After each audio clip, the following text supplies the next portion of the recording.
Suami istri teman hidup, hidup perjalanan panjang. Sejak kita dalam rahim sudah ada hidup kan di sini. Sampai ke alam dunia, masuk ke alam barzah, kumpul di padang mahsyar, sampai menuju akhirat, itu perjalanan hidup. Carilah istri atau suami teman hidup yang membawa manfaat tidak hanya kehidupan di dunia ini, sampai di alam barzah, sampai di padang mahsyar. Suaminya mungkin meninggal lebih dulu atau istrinya mungkin meninggal lebih dulu, tapi suami atau istri yang masih hidup berbuat kebajikan. Suami saya meninggal, ada hartanya, saya sedekahkan, niat pahala untuk almarhum suami saya. Ini teman hidup, tidak dibatasi dan tidak bisa dipisahkan oleh maut sekalipun. Zohirnya mungkin pisah, badannya mungkin pisah, tapi hatinya, jiwanya, kebersamaannya dalam menghadapi kehidupan. Karena itu saudara-saudara, bahasa Quran indah. Suami istri diibaratkan seperti pakaian. Apa fungsi pakaian? Pertama, pakaian jadi kebanggaan. Artinya suami harus menjadi kebanggaan istri, istri harus jadi kebanggaan suami. Yang kedua, pakaian itu kan fungsinya menutup aurat. Artinya sesama suami istri harus saling menjaga kekurangan masing-masing. Jangan malah sesama suami istri saling membongkar rahasia dan aibnya sendiri-sendiri. Istrinya diceritain jeleknya di mana-mana, atau suaminya dibongkar rahasianya di pasar umum. Itu sudah tidak lagi berfungsi sebagai pakaian. Murai di dahan dan koko ayam di kandang. Dunia ini penuh dengan berbagai macam kesibukan. Sejak dari petani yang turun ke ladang, pedagang yang berangkat ke pasar, pelajar yang menuju sekolah, sampai kepada pegawai yang berangkat ke kantor, seluruhnya tidak lain untuk mencari sesuatu yang bernama bahagia. Setiap orang menginginkan kebahagiaan, dan tidak seorang pun menginginkan kesengsaraan dalam kehidupan ini. Namun nyatanya tidak setiap orang yang ingin bahagia mengetahui jalan yang harus ditempuhnya untuk sampai kepada kebahagiaan itu.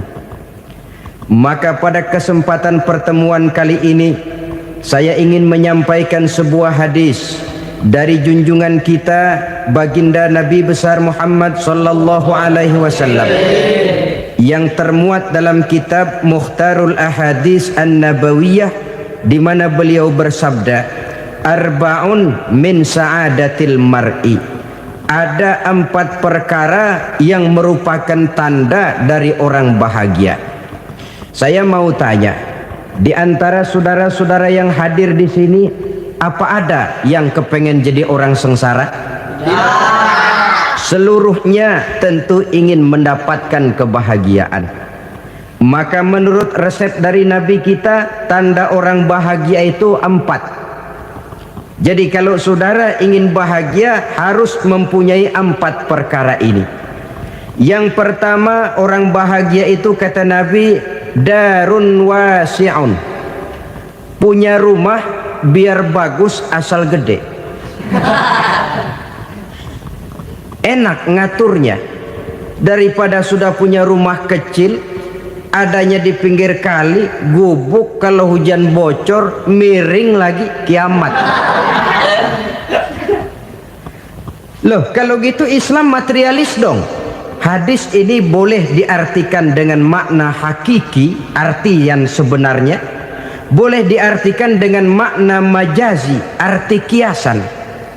Kalau dia diartikan dengan arti kias, maka yang dimaksud darun wasi'un ay qalbun wasi'un.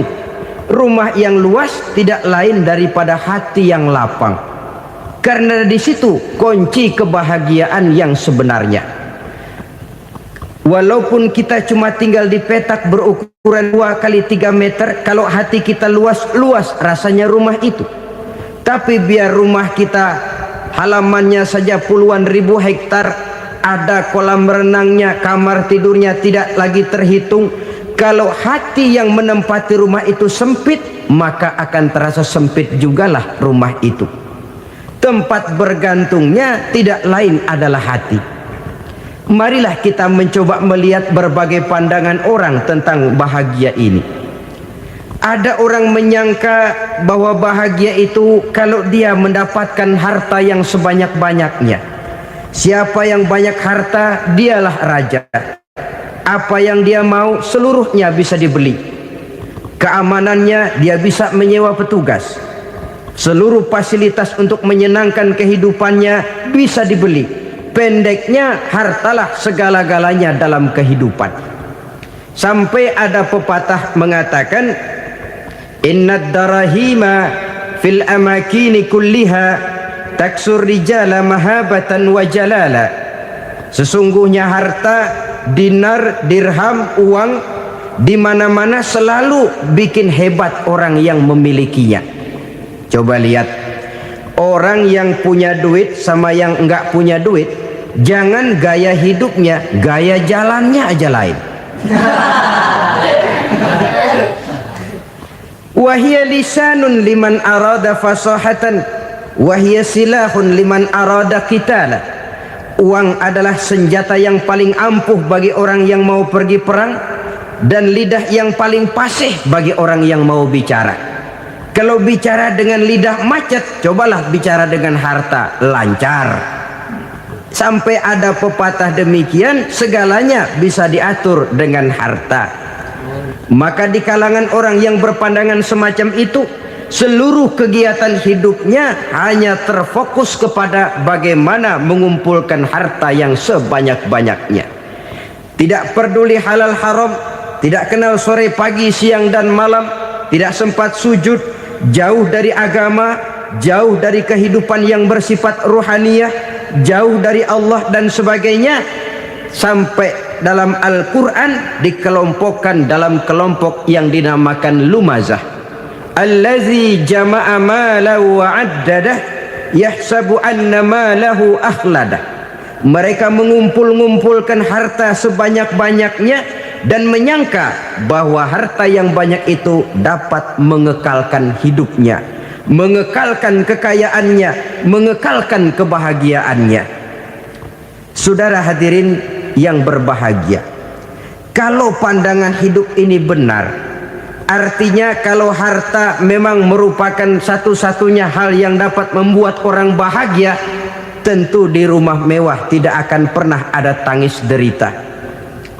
Tentu di satu tempat di mana fasilitas hidup serba menunjang tidak ada yang namanya penderitaan. Tapi suka dan duka, sedih dan gembira, senyum dan tawa adalah milik setiap orang, baik dia punya harta maupun dia tidak punya harta. Nyatalah bahwa harta semata-mata bukan merupakan jaminan bahwa orang akan bahagia. Walaupun tanpa harta orang sulit untuk bahagia. Saya mau cerita, ada orang super kaya. Namanya Aristotle Onesimus, raja tanker Yunani. Dia punya kapal tanker saja konon sampai 11 banyaknya. Punya perusahaan penerbangan yang disebut Olympic Airlines. Punya hotel di berbagai kota besar di dunia ini, sejak dari New York, London, Paris, Rome dan sebagainya. Bahkan punya pulau yang dia namakan Pulau Scorpio. Ini kan namanya sudah kaya nggak tanggung-tanggung, punya pulau. Nah, dia punya 2 orang anak, yang satu laki-laki namanya Alexander, yang satu perempuan namanya Maria Onesimus. Seluruh harapannya tertumpah kepada anak lakinya Alexander ini, yang akan meneruskan usahanya, meneruskan kekayaannya, meneruskan dinastinya.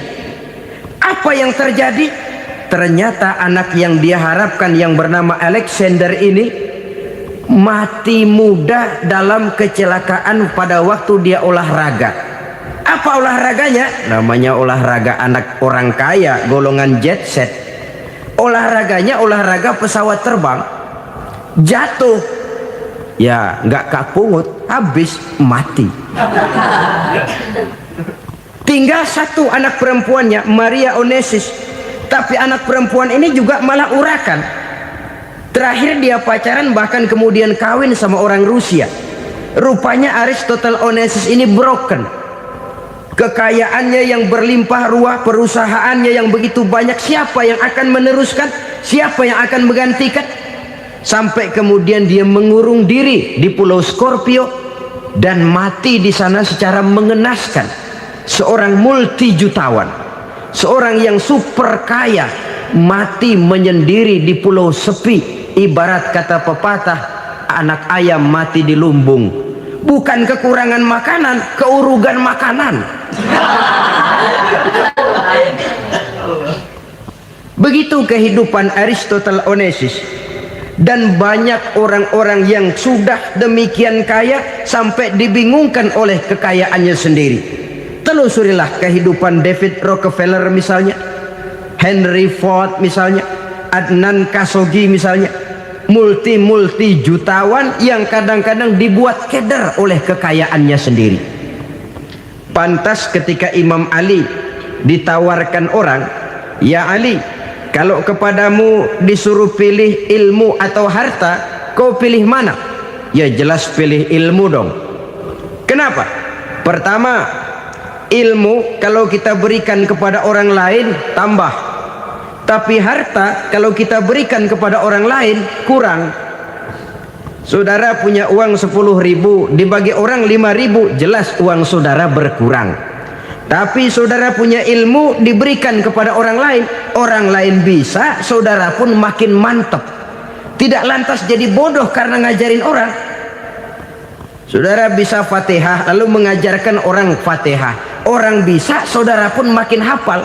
Tidak lantas setelah diajarin orang ilmunya hilang. Begitu datang dia minta orang, "Tolong ajarin saya Fatihah," udah habis, nggak ada.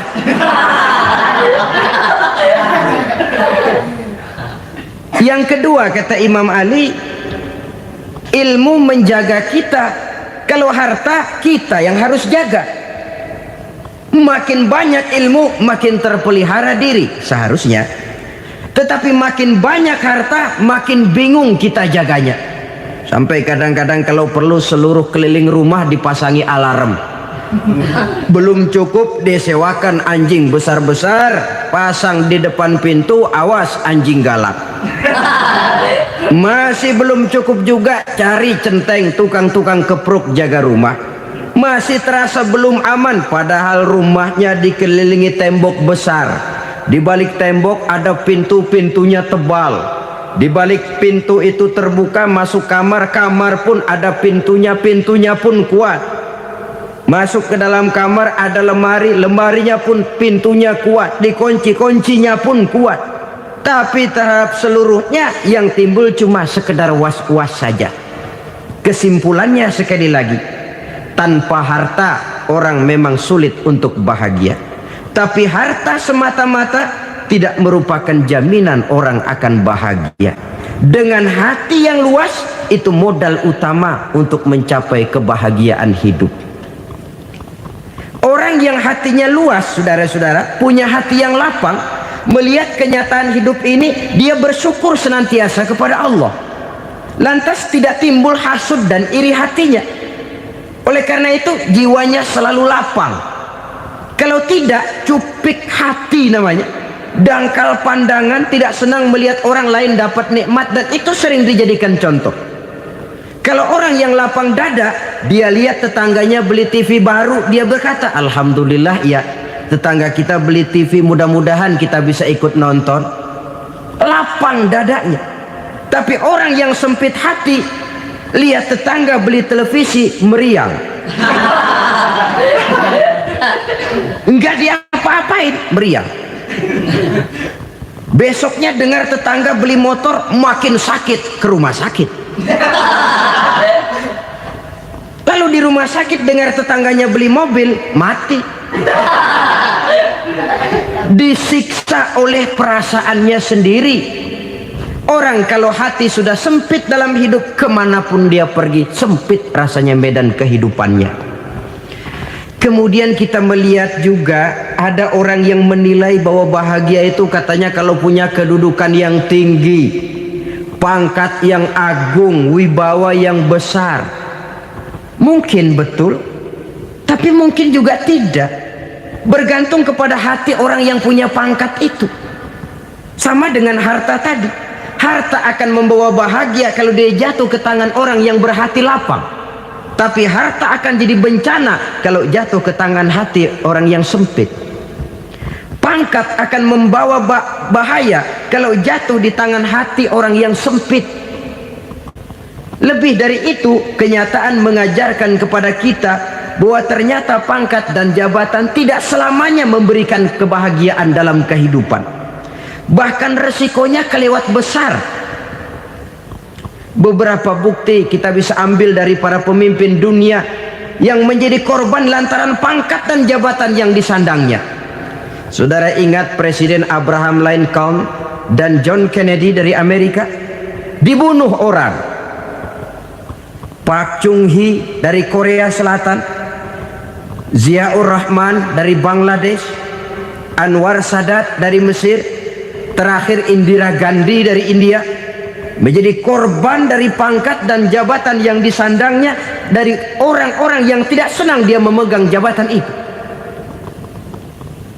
Dia akan mudah mengundang bencana, sehingga pantas kalau seorang presiden terkemuka Amerika, Harry Truman namanya, dia mengatakan jabatan presiden itu, kata dia, seperti orang nunggang macan, naik macan, harus kita taiki, kalau enggak dia bakal nerekam kita, ngeri katanya.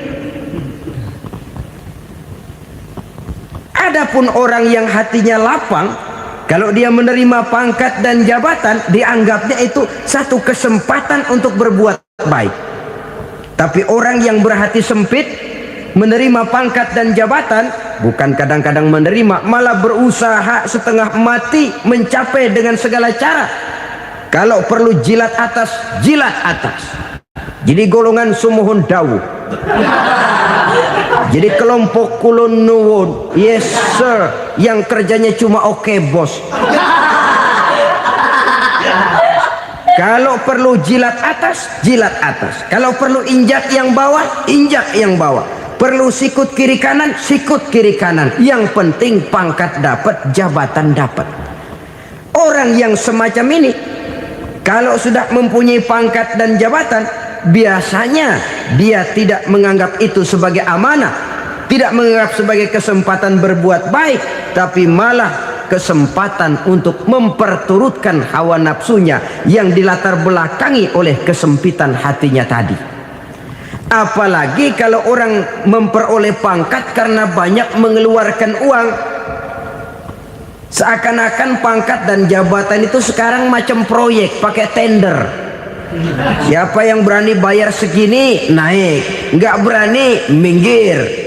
Padahal logikanya, kalau orang mencapai satu jabatan karena banyak mengeluarkan uang, hampir bisa dipastikan bahwa setelah jabatan itu dia pegang, langkah pertama yang akan dilakukannya ialah berusaha bagaimana uang yang dia keluarkan supaya kembali.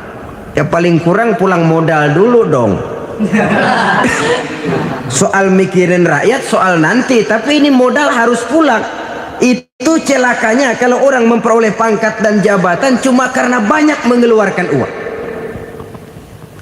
Jarang orang yang mempunyai keyakinan dan pandangan bahwa pangkat dan jabatan merupakan amanah. Jadi sekali lagi, pangkat dan jabatan mungkin saja membawa kebahagiaan kalau jatuh ke tangan orang yang berhati lapang. Tapi bisa jadi bencana kalau dia jatuh ke tangan orang yang mempunyai hati yang sempit. Dan lagi-lagi stresnya hati yang lapang. Lalu sebagian orang, saudara, ada yang berpandangan katanya bahagia itu kalau jadi orang terkenal, mempunyai popularitas, menjadi idola di kalangan remaja, di kalangan orang tua, di segala lapisan masyarakat. Padahal makin populer orang makin terikat dia. Ya kalau macam kita ini kan nggak punya nama, nggak populer, tengah malam buta mau nongkrong di warung Tegal aman.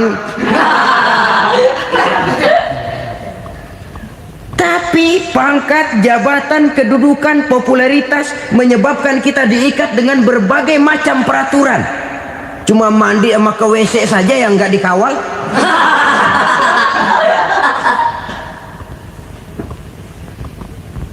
Benarkah popularitas, ketenaran membawa kebahagiaan? Mungkin, ya, tapi mungkin juga tidak. Kenapa? Banyak orang-orang populer yang mengakhiri hidupnya secara tragis. Kita ambil beberapa nama. Di Amerika tahun 60-an ada bintang seksi paling terkenal yang dijuluki sex bomb, bom seks. Sampai sekarang jadi legenda, namanya Marilyn Monroe. Singkatan doublenya itu inisialnya MM, Marilyn Monroe. Terkenal, top, sampai dia mati tahun 62. Namanya sekarang masih saja dibicarakan orang. Kenapa dia bunuh diri? Tidak punya hartakah dia? Banyak. Kurang populerkah dia? Seluruh dunia mengenalnya. Sejak rakyat kecil sampai pejabat tinggi dia punya hubungan. Kenapa? Jenuh. Dia terlahir dalam keadaan yatim. Setelah itu tidak lama dia berangkat remaja, ibunya meninggal. Pindah dari wanita asuh ke wanita asuh sampai 12 orang ibu angkatnya. Dan kekecewaan yang paling parah, setiap laki-laki yang dekat dengannya hanya seperti kapal berlabuh. Datang dan pergi silih berganti. Padahal dia merindukan seseorang yang bisa melindungi hidupnya. Dia rindukan itu dan dia tidak pernah menemukan. Itu yang akhirnya menyebabkan dia minum pil tidur kelewat dosis, minum obat tidur kebanyakan, ya tidur terus sampai sekarang.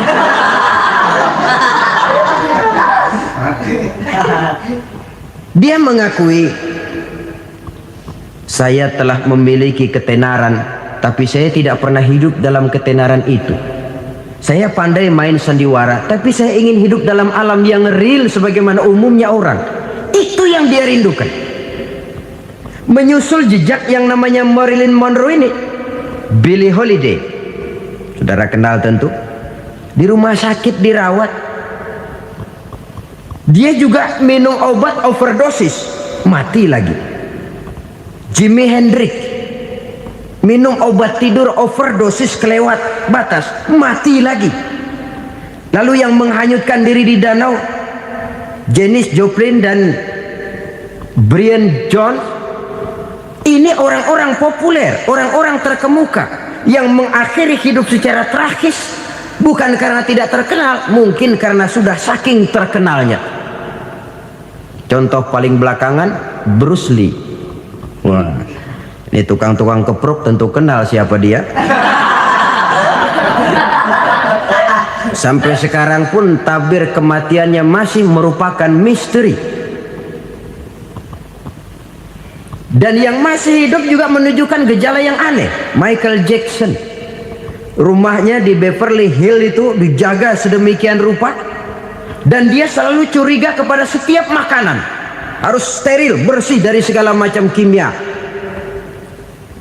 Kemana dia pergi, itu tukang-tukang keprok sudah selalu menjaga dan mengawal, dan dia seakan takut menunjukkan mukanya yang asli. Hingga kalau tampil ke tengah di luar show, dia kadang memakai pakaian yang tidak menunjukkan dia yang sebenarnya, takut dikenali orang.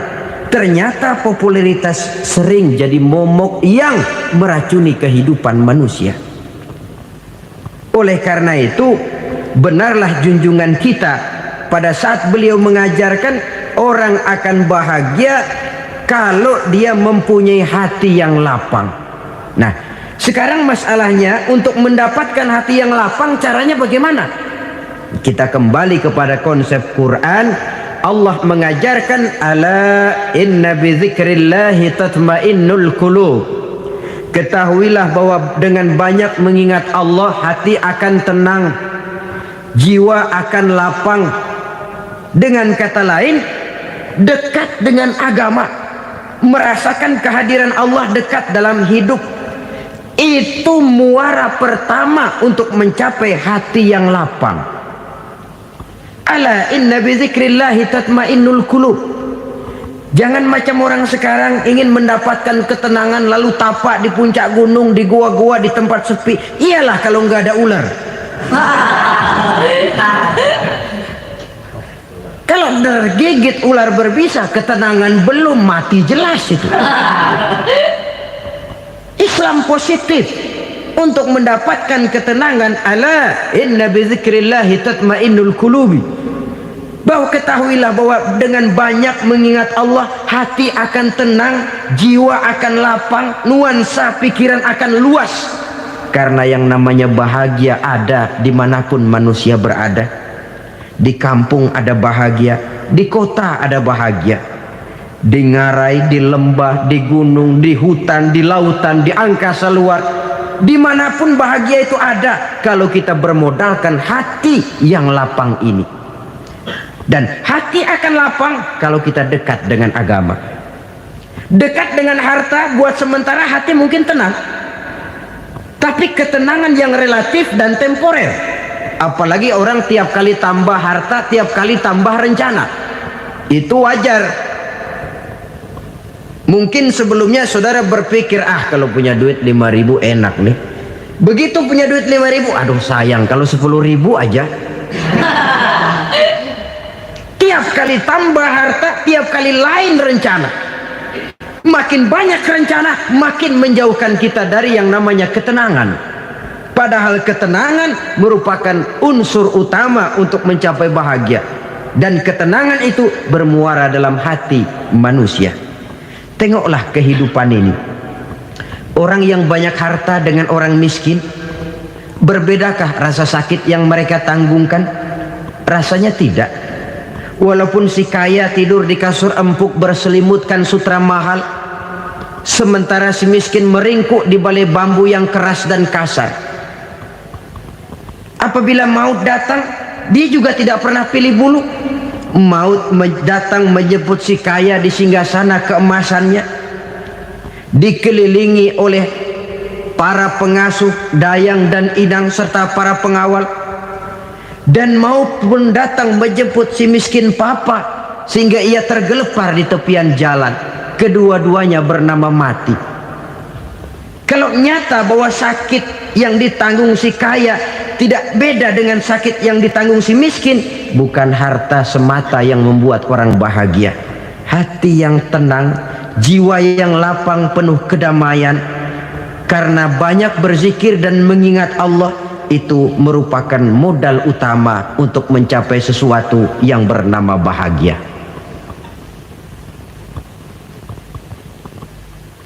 Saudara hadirin yang saya hormati, inilah yang pertama dari 4 ciri yang digambarkan oleh Nabi tentang tanda-tanda orang bahagia. Dan harus berangkat dari yang pertama ini, hati yang lapang. Ini yang harus kita miliki lebih dahulu, baru nanti akan menyusul kepada poin yang ketiga, kedua dan selanjutnya. Sebab kalau hati sudah terisi dengan jiwa yang lapang, seluruh persoalan insya Allah akan bisa kita atasi dengan sebagaimana mestinya. Yang kedua sekarang, tanda orang bahagia menurut baginda Nabi, markabun syariah. Orang bahagia itu, kata beliau, punya kendaraan biar cepat asal lancar. Artinya kemana dia mau pergi mudah. Apa maksud hadis ini? Kalau kita kaji lebih dalam, kendaraan itu kan alat transportasi. Transportasi tidak lain adalah usaha memudahkan komunikasi. Pindah dari situ kepada teori bahwa manusia adalah zon political, makhluk bermasyarakat yang tidak bisa memenuhi kebutuhan hidupnya secara sendirian. Kita memerlukan keberadaan orang lain dalam kehidupan ini.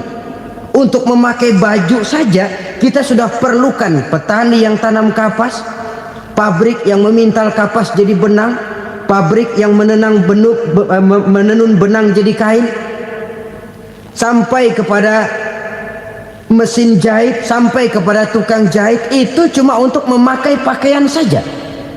Tidak seorang pun di antara kita yang sanggup memenuhi kebutuhan hidupnya secara sendiri.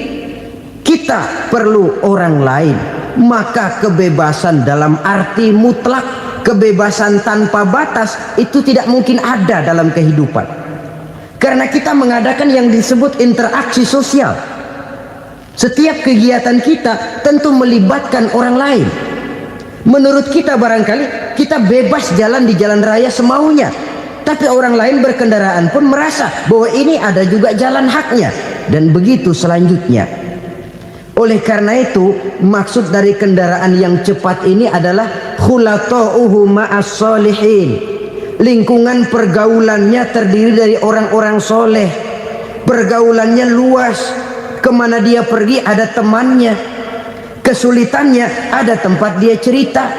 Dan kesulitan kalau sudah diceritakan kepada orang lain, taruh kata orang itu tidak bisa menolong, namun menceritakannya kepada orang yang kita percayai, kan paling kurang sudah mengurangi beban jiwa, mengurangi tanggungan batin, merasa masih ada tempat kita cerita.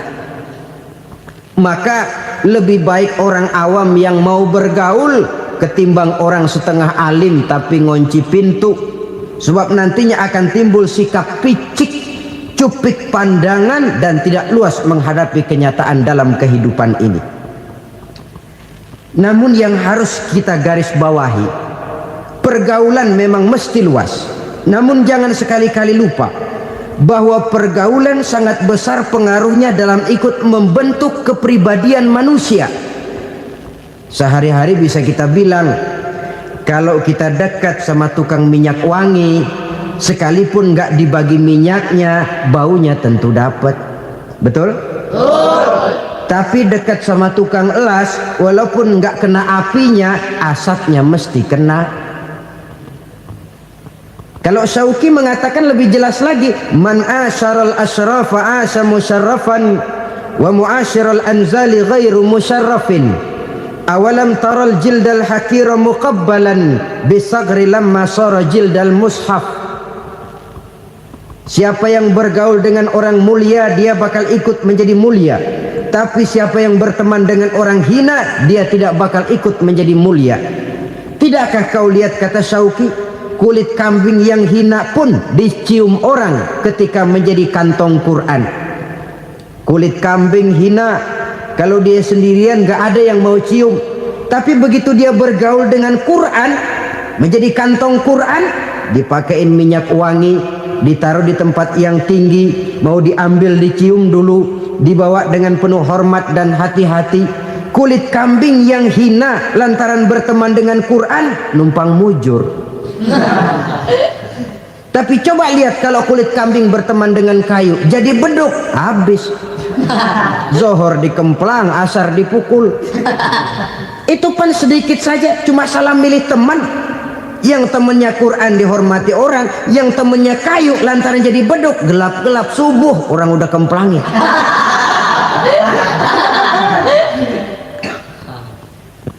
Maka terutama kepada adik-adik remaja yang masih mencari identitas diri, yang ibarat kaset masih kaset kosong, mudah diisi oleh apapun, pandai-pandailah memilih teman dalam bergaul.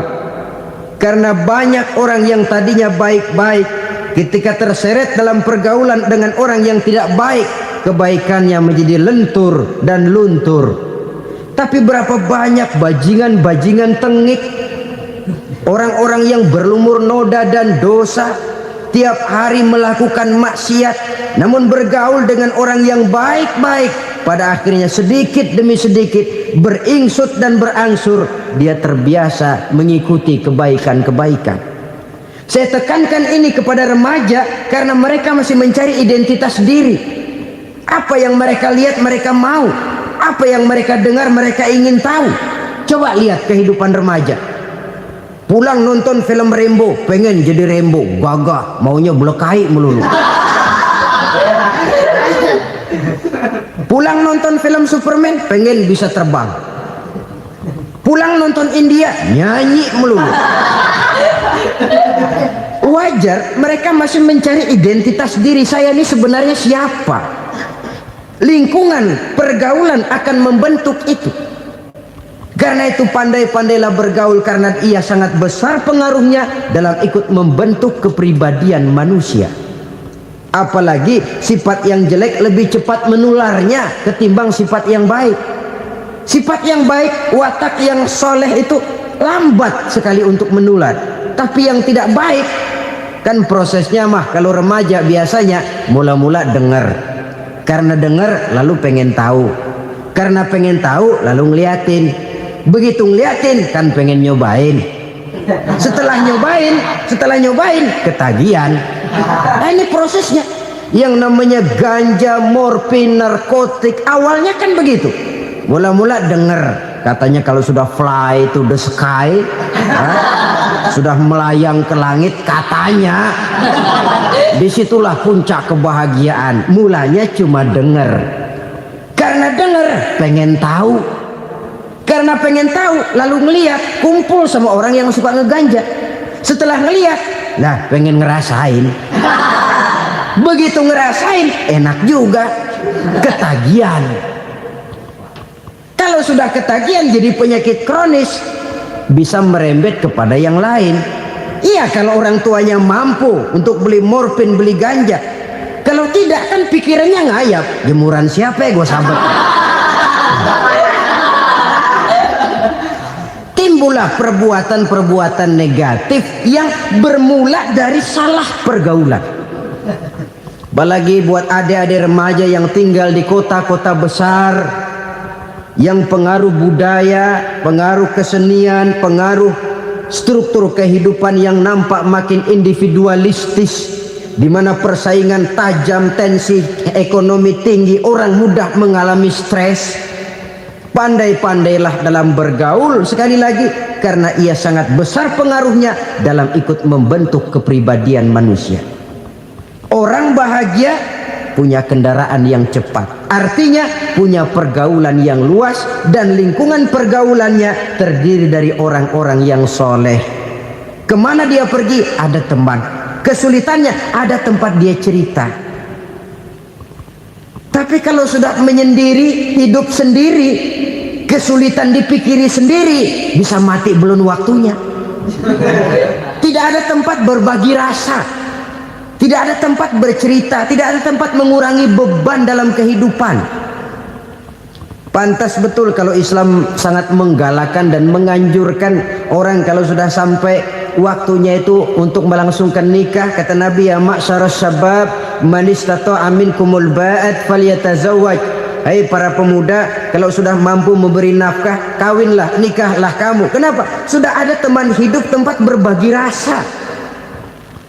Kesulitan kalau ada tempat cerita akan lebih ringan ketimbang kita telan sendiri, walaupun bobot kesulitannya sama beratnya. Saudara-saudara kaum muslimin rahimakumullah, inilah ciri yang kedua, punya kendaraan biar cepat asal lancar. Kemana kita mau pergi gampang. Dengan kata lain, setelah hati yang luas, pergaulan yang luas. Dua. Yang ketiga sekarang, tanda orang bahagia itu menurut Nabi, misbahun mudhi'un, punya lampu yang terang. Oh, itu enggak problem. Sekarang sudah zamannya listrik masuk desa, Pak.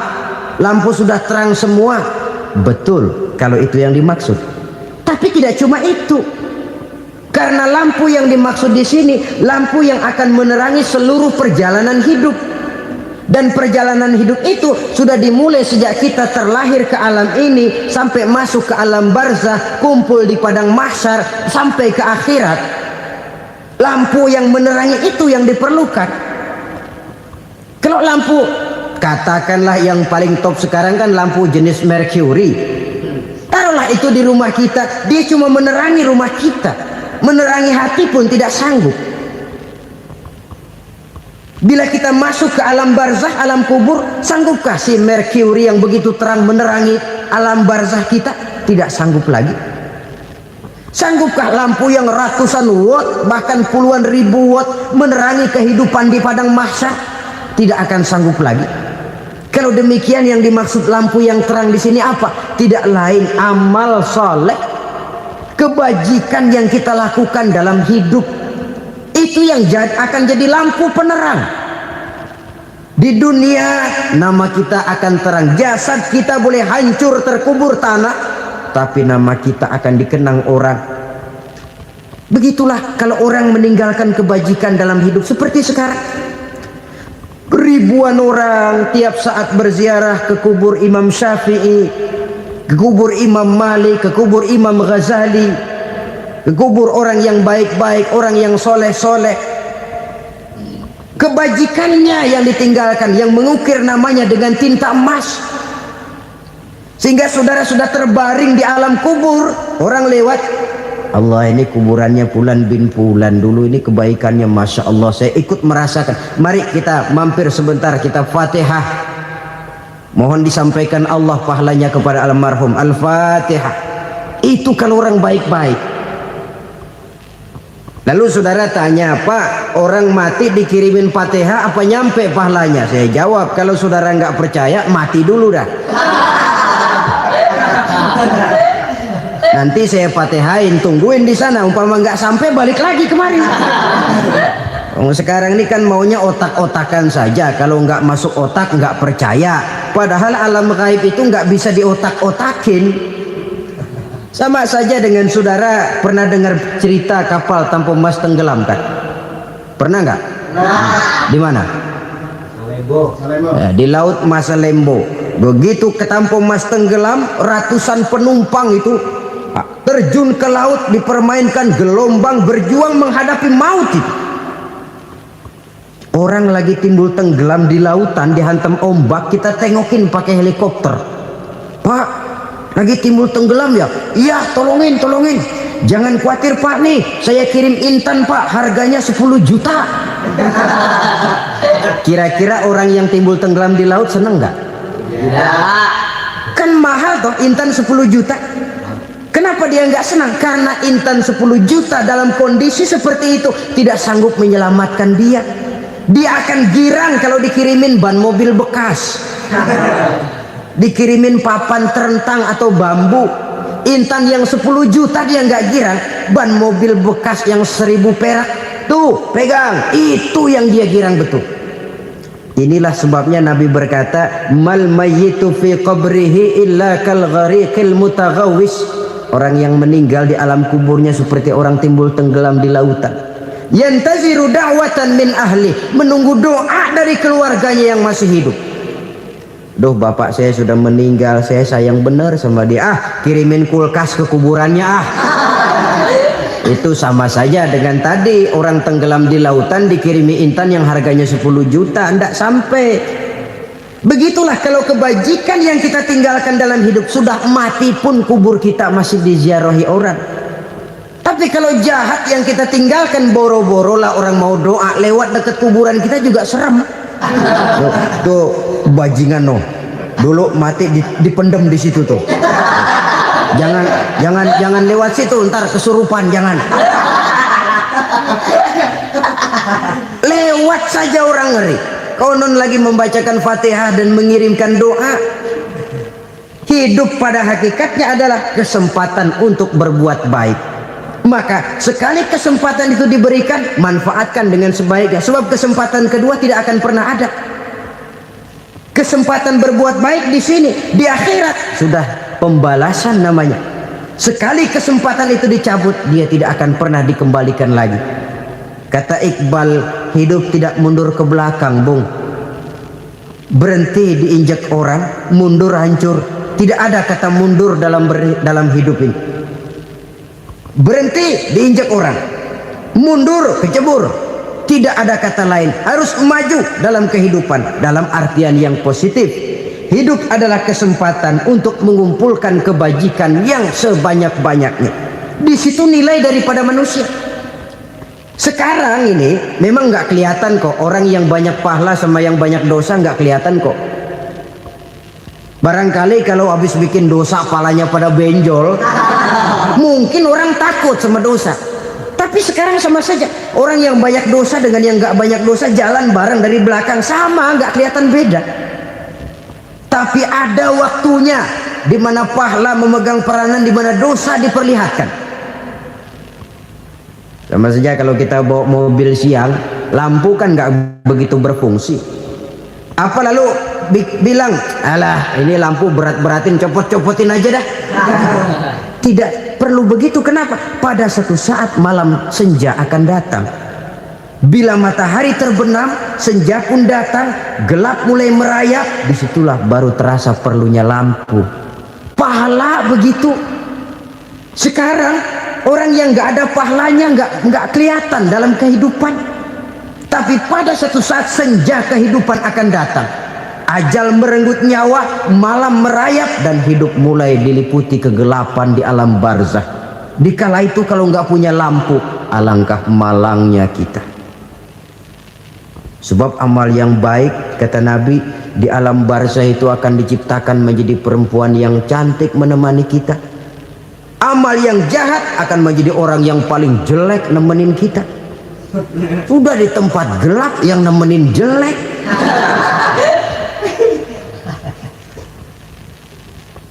Kaum muslimin rahimakumullah. Kalau demikian masalahnya, tergantunglah kita pandai memanfaatkan waktu. Al-waktu kasayf. Waktu itu cepat sekali. Yang namanya waktu itu tahu-tahu. Tahu-tahu. Udah tahun 87. Tahu-tahu. Udah begitu. Tahu-tahu. Yang kemarin anak-anak, sekarang udah pada punya anak.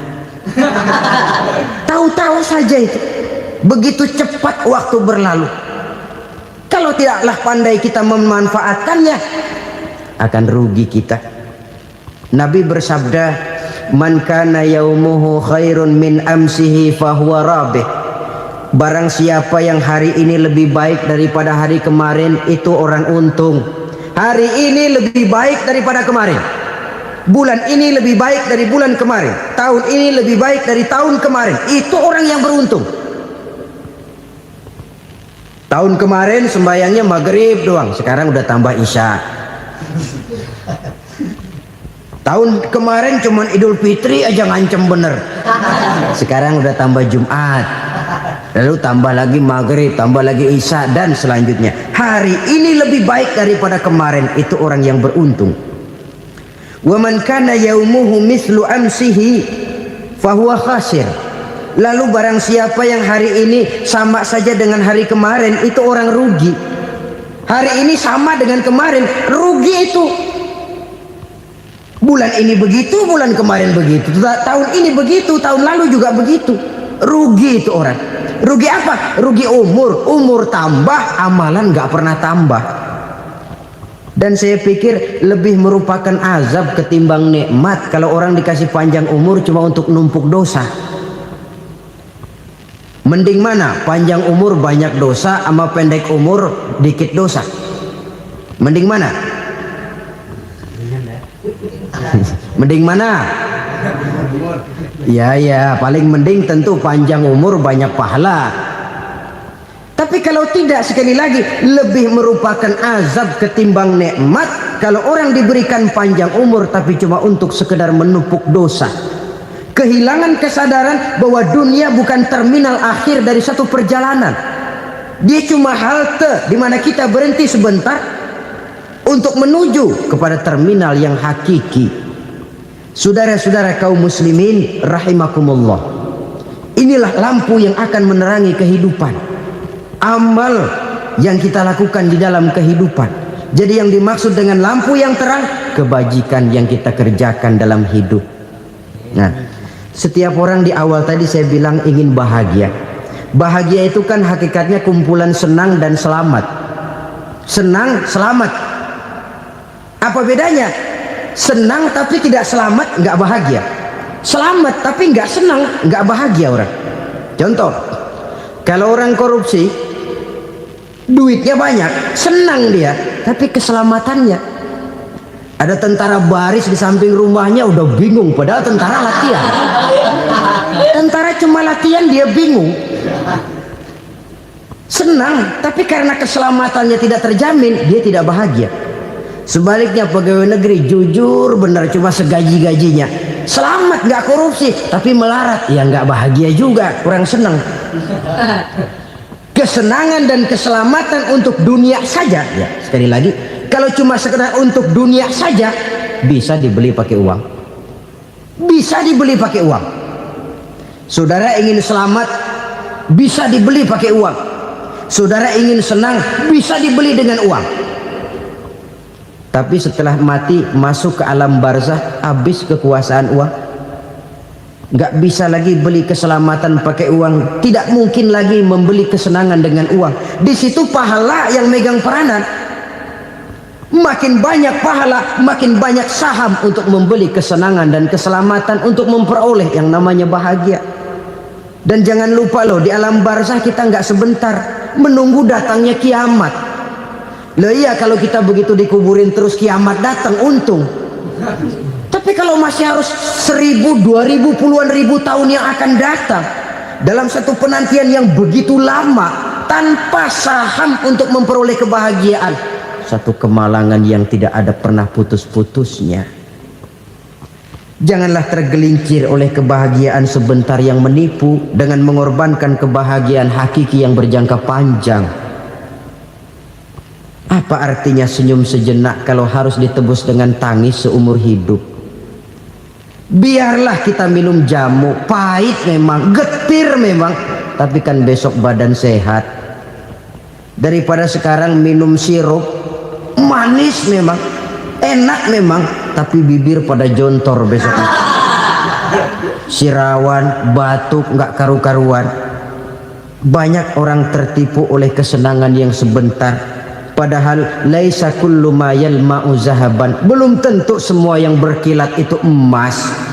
Belum tentu semua yang gemerlap itu intan. Karena itu, marilah manfaatkan kesempatan yang diberikan Allah ini untuk mengumpulkan kebajikan yang sebanyak-banyaknya. Yang terakhir sekarang, yang keempat, tanda orang bahagia kata Nabi. Zaujatun salihah. Orang bahagia itu tanda yang keempat kata Nabi, punya istri biar cakep asal taat. Sudah surga itu, sudah cakep taat. Istri kayak gitu, kalau belum mati jangan dikuburin dulu itu. Sudah cakep taat lagi. Tapi kadang-kadang enggak, udah jelek ngadat melulu. Apa yang mau dipilih? Sebab itu Quran mengatakan istri pakaian untuk suami, suami pakaian untuk istri. Kenapa suami istri diibaratkan pakaian? Alangkah tingginya gaya bahasa Quran ini.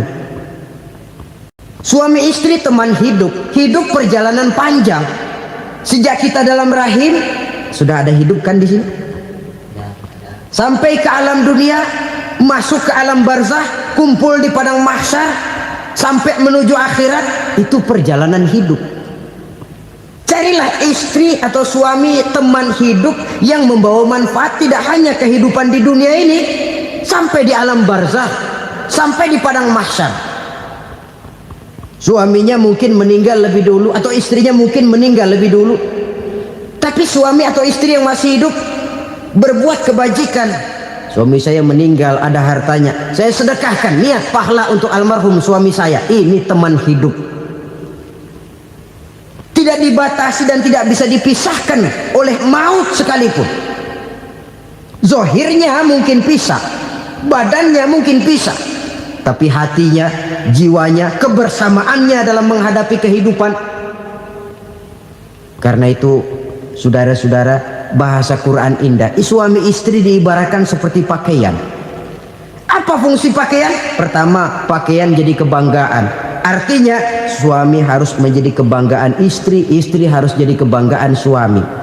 Yang kedua, pakaian itu kan fungsinya menutup aurat. Artinya sesama suami istri harus saling menjaga kekurangan masing-masing. Jangan malah sesama suami istri saling membongkar rahasia dan aibnya sendiri-sendiri. Istrinya diceritain jeleknya di mana-mana, atau suaminya dibongkar rahasianya di pasar umum. Itu sudah tidak lagi berfungsi sebagai pakaian. Kenapa semua ini diperlukan? Karena kita menyadari bangsa yang baik terdiri dari masyarakat yang baik. Masyarakat yang baik merupakan susunan dari warga yang baik. Warga yang baik adalah terdiri dari rumah tangga yang baik. Dan rumah tangga yang baik merupakan susunan dari pribadi yang baik. Dari situ langkah dimulai. Membangun satu bangsa yang baik diawali dengan membangun rumah tangga yang baik, dengan menciptakan pribadi yang baik. Sehingga dari sini diharapkan berkembanglah nilai-nilai kebaikan. Orang akan bahagia mempunyai istri yang soleh.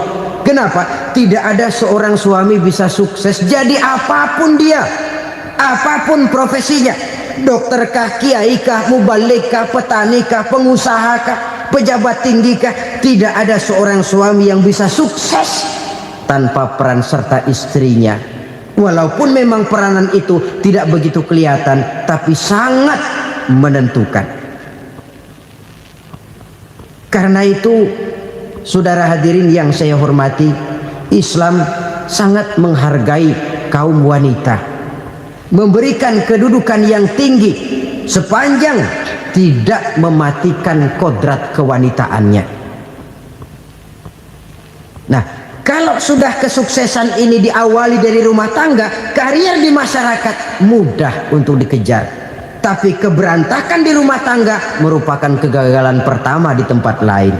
Di dalam kehidupan kita sebagai seorang muslim, minimal 5 kali dalam sehari semalam kita mendengar seruan untuk mendirikan solat yang disebut azan.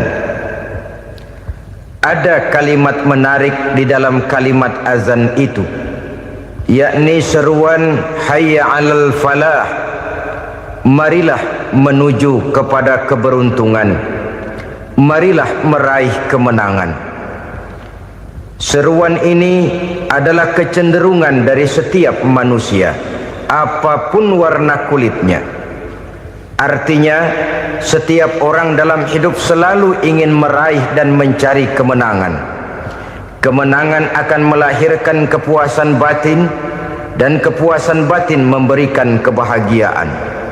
Sedangkan kekalahan melahirkan penderitaan batin, dan penderitaan batin menjerumuskan seseorang di dalam berbagai bentuk kerugian.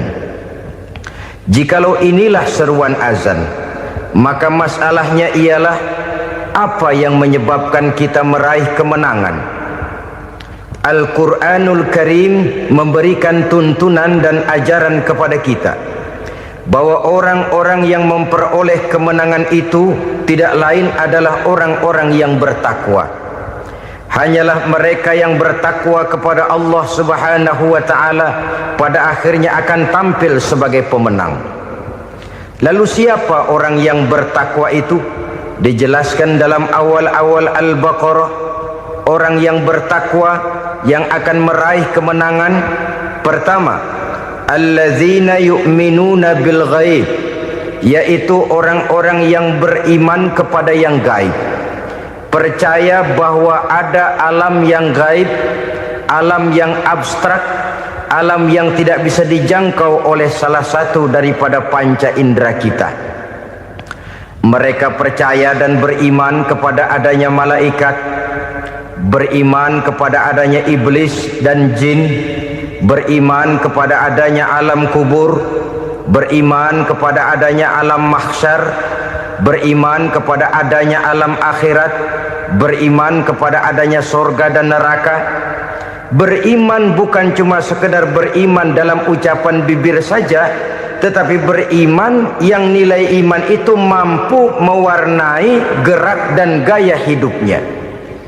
Iman yang meresap sampai ke tulang sumsum, kemudian memberikan dampak positif di dalam kehidupan manusia. Alam, kita tahu, adalah sesuatu yang selain Allah, dan Allah bukanlah alam. Apapun namanya selain daripada Allah, itu adalah alam. Alam pada hakikatnya terbagi menjadi dua. Ada alam syahadah, alam nyata, alam konkret, alam yang bisa dijangkau oleh salah satu indera kita. Kemudian ada alam ghaib.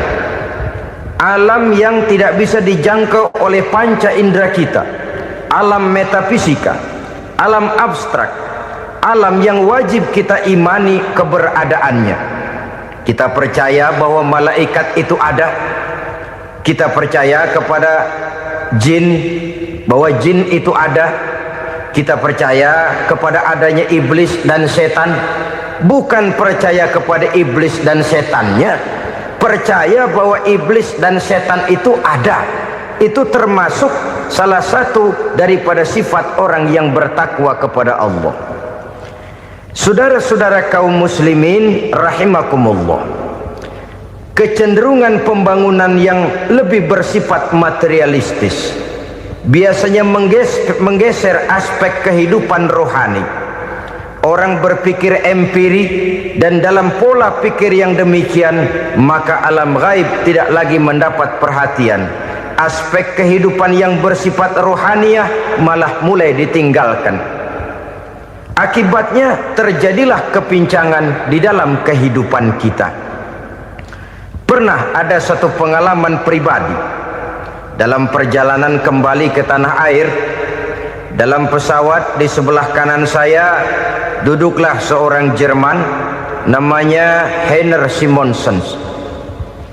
Iseng saya ajak kenalan, saya ajak ngobrol, saya tanya dia. Saya bilang, Mas Heiner ini,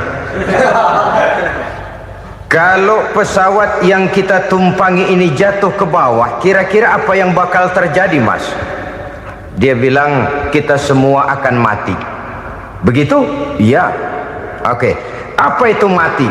Tanya saya. Dia bilang, untuk tahu apa itu mati, kita harus tahu lebih dahulu apa itu hidup. Saya pikir nih bule bisa ngomong juga. Baiklah kata saya. Apa hidup menurut Anda itu? Oh, hidup itu dia bilang, kalau seluruh anggota badan kita bekerja secara normal, paru-paru memompa darah secara normal, jantung berdetak secara normal, sel-sel tubuh bekerja secara fit, dan organisme tubuh hanya mau bekerja secara normal, dia bilang, kalau kita memberi makan yang cukup, menu yang teratur, dan gizi yang lengkap. Saya bilang, kesimpulannya apa, Ner? Dia jawab, hidup adalah dari tangan ke mulut. Life is from the hand to the mouth, kata dia. Hidup adalah dari tangan ke mulut. Jadi masalah hidup tidak lebih daripada masalah isi perut. Orang pergi pagi, pulang sore, peras keringat, banting tulang, perut yang dibelain. Saya bilang, you are wrong. Sampean salah, Ner. Kamu orang Islam bukan? Bukan. Pantas. Kenapa saya salah? Dia bilang, ya jelas salah. Salahnya di mana? Kamu ini manusia. Kalau hidup cuma dari tangan ke mulut, saya bilang, kambing di kampung saya juga begitu pikirannya, Ner. Itu kambing di kampung saya, asal perutnya kenyang, sudah hidup dia. Perkara besok bagaimana, lusa prospeknya macam mana, bulan depan ada apa, kambing nggak pernah mikir. Di kampung saya kambing juga pikirannya begitu. Kamu Kristen ya? Tadinya. Loh kok tadinya, lalu apa sekarang kamu ini? Dia bilang, sekarang saya netral. Saya tidak beragama, tapi saya percaya kepada Tuhan sebagai pencipta alam. Saya ingat benar dia bilang, I haven't any religious, but I believe to God as the creator of the world.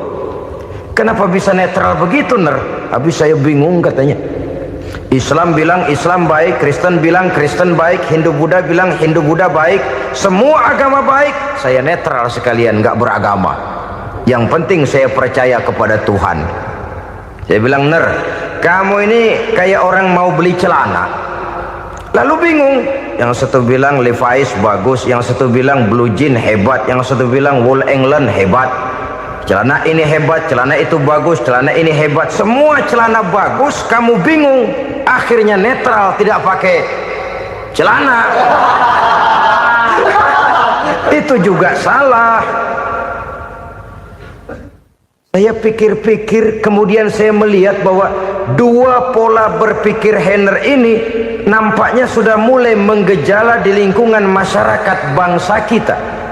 Disadari atau tidak, secara jujur kita harus berkata, dua pola pemikiran Henner ini mulai berkembang di tengah masyarakat bangsa kita. Pertama, pola pikir materialisme. Hidup adalah dari tangan ke mulut. Masalah hidup tidak lebih masalah isi perut. Itu yang perlu dibela, dan disitulah arti kehidupan. Pergi pagi, pulang sore, peras keringat, banting tulang untuk mempertahankan perut. Kalau sudah kemari cara orang berpikir, maka buat apa percaya kepada yang gaib?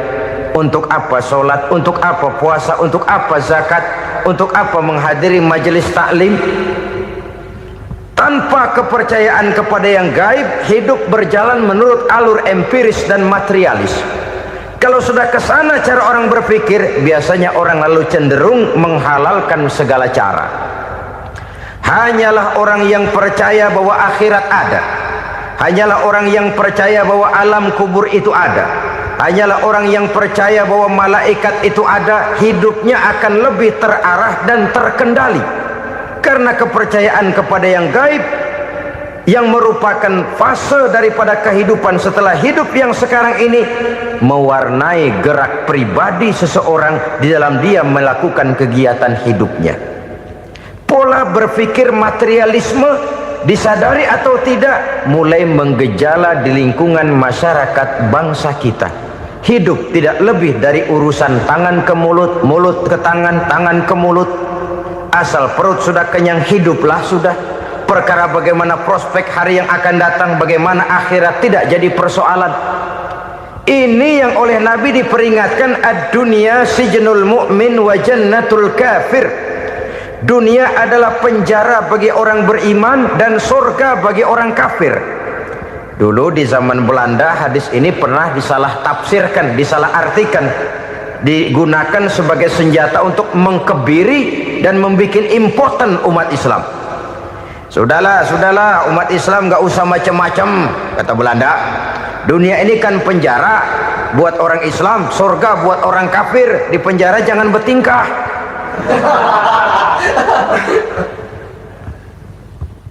Pengertiannya tidak begitu. Dunia adalah penjara bagi orang mukmin. Artinya dalam kehidupan dunia seorang mukmin tidak bebas memperturutkan hawa nafsunya. Dipenjara hawa nafsunya. Sebaliknya surga bagi orang-orang kafir. Buat orang kafir, surgalah dunia ini. Mereka bebas memperturutkan hawa nafsunya.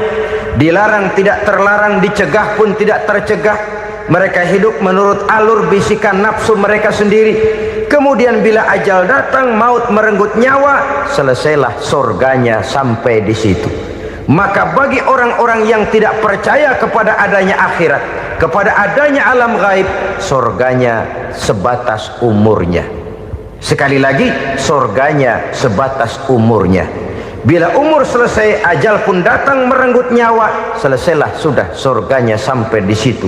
Alangkah pendeknya perjalanan orang-orang yang tidak percaya kepada alam gaib ini.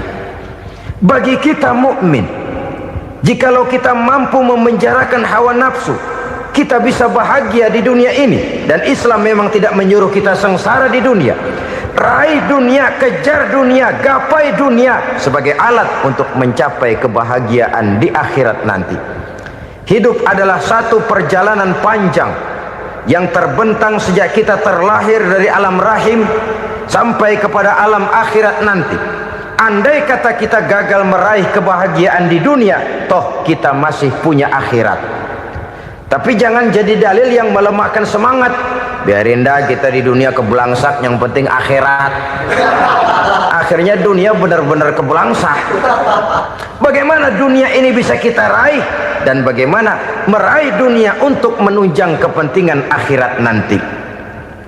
Yang kedua dari pikiran Henner yang saya lihat menggejala di lingkungan masyarakat bangsa kita, timbulnya manusia-manusia netral. Seolah-olah Tuhan yes, agama no. Sama Tuhan percaya, agama ogah. Tuhan ngangguk, giliran agama godeng. Padahal hampir dalam setiap ayat dalam Quran kata-kata amanu biasanya bergandeng dengan wa amilus sholihat, iman dan amal soleh. Ini sebagai isyarat Tuhan dan agama jangan pernah dipisah-pisah. Apabila kita bertuhan, maka kita harus beragama. Apabila kita beragama, maka agama itu harus bersumberkan dari Tuhan yang kita imani itu. Tidak mungkin kita pisah, Tuhan yes, agama no. Sama Tuhan percaya tapi agama bikin sendiri. Sembayangnya cukup bengong 2 jam madep ngulon.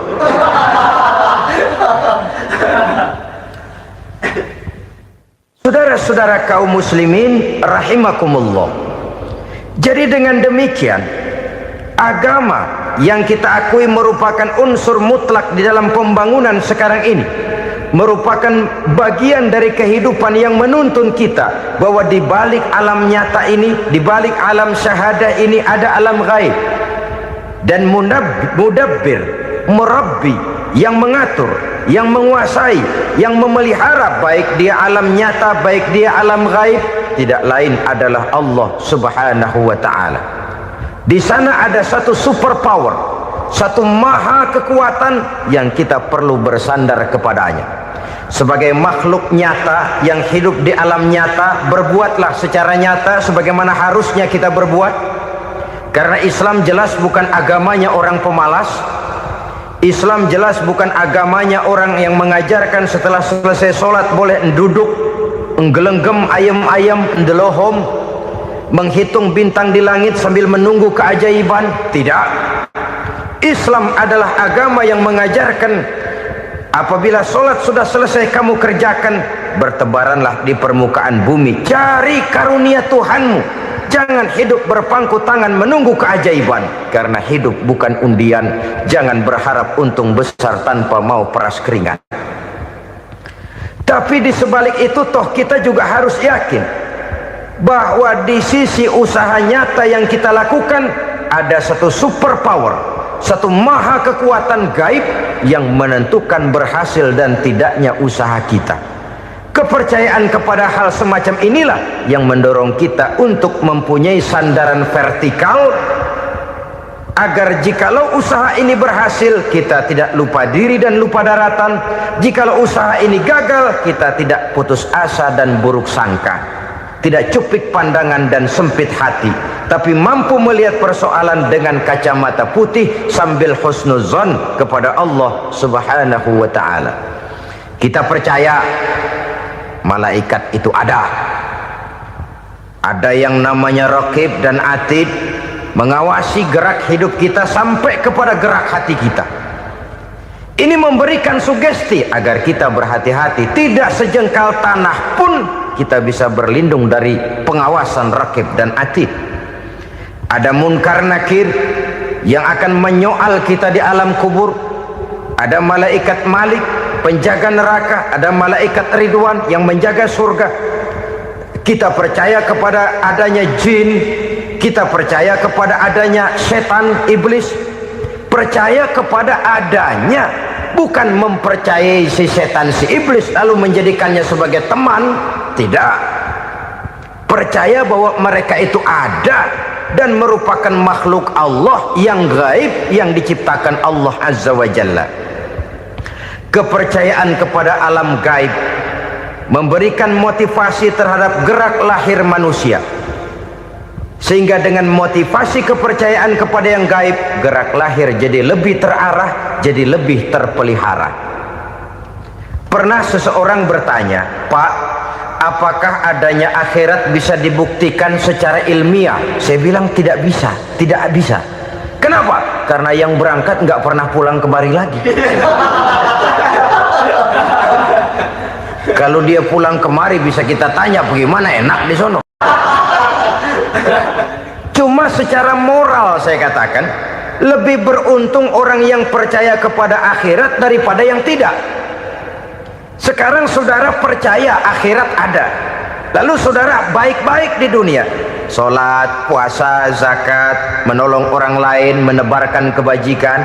Saudara mati, andai kata akhirat tidak ada, toh dalam hidup saudara sudah berbuat baik, paling tidak nama saudara akan dikenang sebagai orang baik.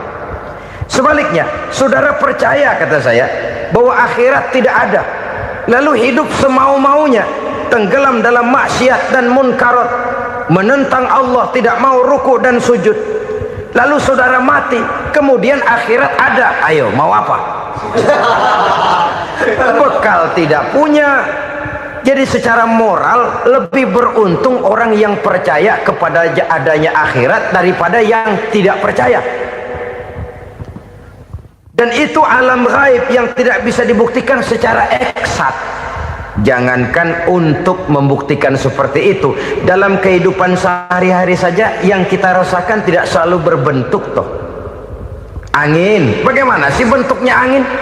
Kita tidak tahu. Merah, buktinya kalau dikerok merah. Yang merah itu kulit, yang kulit kita bukan anginnya. Sakit, rasa sakit itu ada, tapi bagaimana bentuk sakit kita nggak pernah tahu. Kalau kita makan cabai pedas, bagaimana bentuk pedas itu tidak ada, tapi rasa ada. Bentuk pedas hijau, cabainya bukan pedasnya. Tidak semua yang kita rasakan bisa kita gambarkan dalam bentuk yang konkret. Oleh karena itu, sekali lagi bahwa kepercayaan kepada alam yang gaib mampu memberikan satu sugesti yang menata kehidupan seseorang lebih lurus, lebih terarah, dan lebih terkendali. Maka wajar kalau kepercayaan kepada yang gaib mengantarkan seseorang untuk meraih kemenangan. Kenapa? Dia percaya kepada yang gaib, bahwa akhirat ada, bahwa alam kubur ada, bahwa pertanggungan jawab itu ada. Maka dia lalu tidak hidup saenae udele dewe, gitu loh. Tidak hidup menurut seleranya sendiri, terarah, teratur. Ini cirinya yang pertama. Orang bertakwa yang akan meraih kemenangan, mereka beriman, mereka percaya kepada yang gaib. Bahkan hal-hal konkret saja selalu berangkat dari yang gaib. Saudara-saudara, para remaja, para pemuda sekarang ini tidak pernah tahu toh siapa yang akan jadi teman hidup saudara. Kita bisa saja ngerancang, mentargetkan, tapi toh akhirnya yang namanya jodoh bukan kekuasaan kita. Rezeki di luar kemampuan kita. Begitu juga ajal, maut, jodoh, ajal adalah contoh-contoh konkret bahwa pada akhirnya yang gaiblah yang menentukan. Bertahun-tahun ngelancong, emang jodoh seret nggak jadi.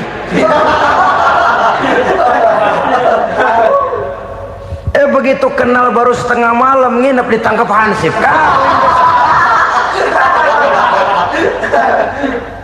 Hal-hal semacam itu kadang-kadang kita berpikir suuzon, gilet, perempuannya cakep banget, lakinya rebek amat. Memang begitulah jodohnya. Memang begitulah jodohnya.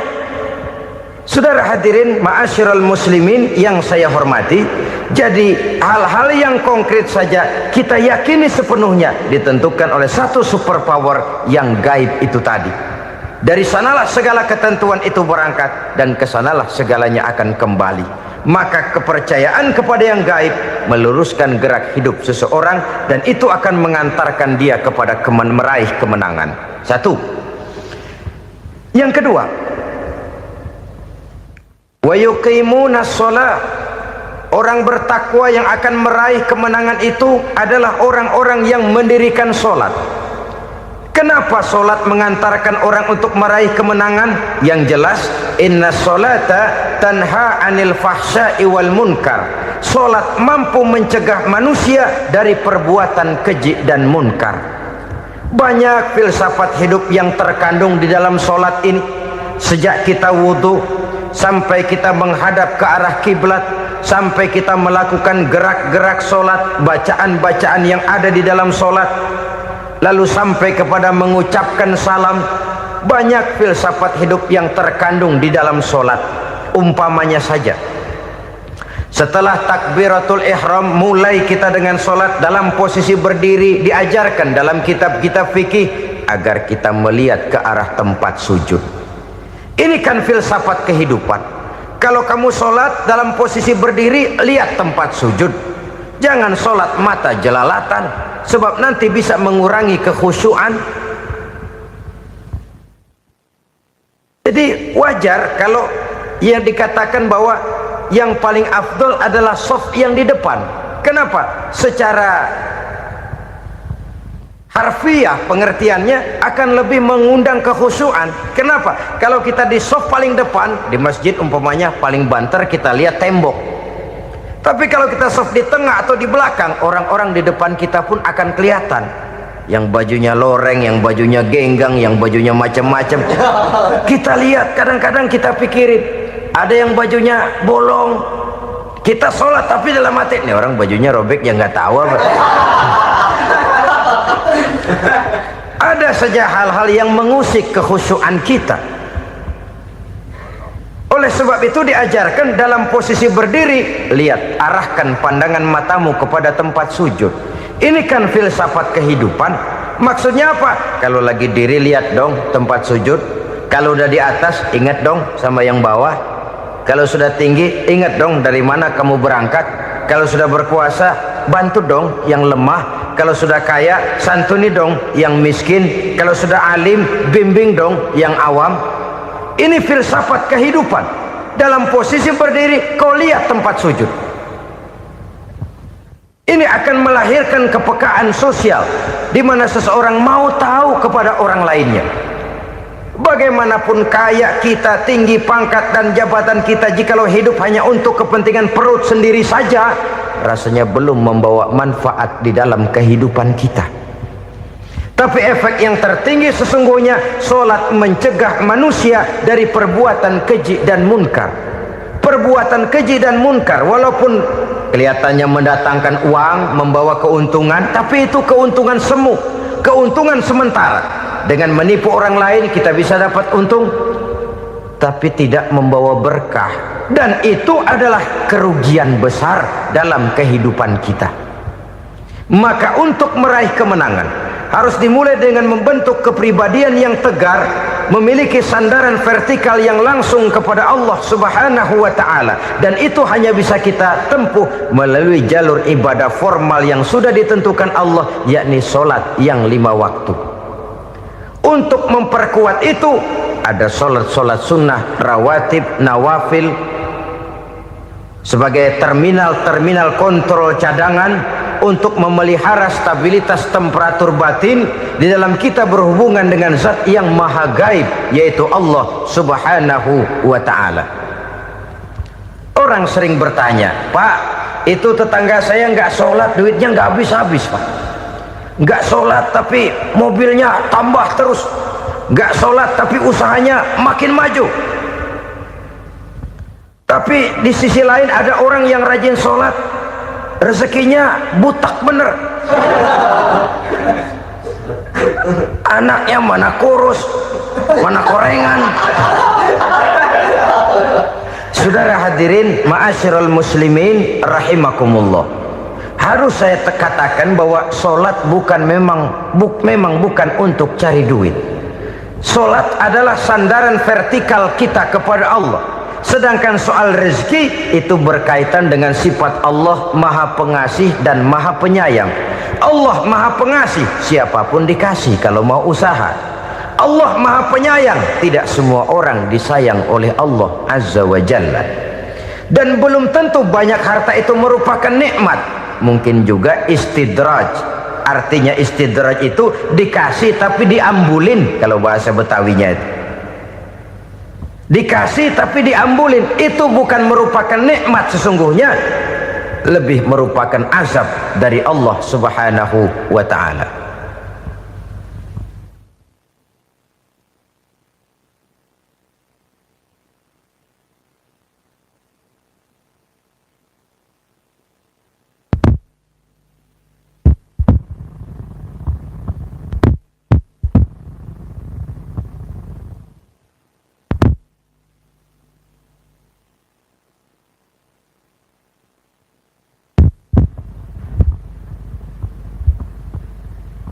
agama mempunyai sistem sholat.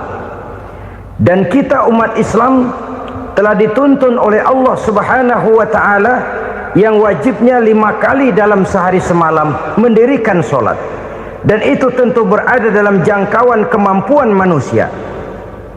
Pada awalnya barangkali kita memang merasa sholat itu satu kewajiban, tapi semakin kita hayati makna, manfaat dan filsafat yang terkandung di dalam ajaran sholat, semakin sampai kita kepada keyakinan bahwa sholat adalah keperluan kita.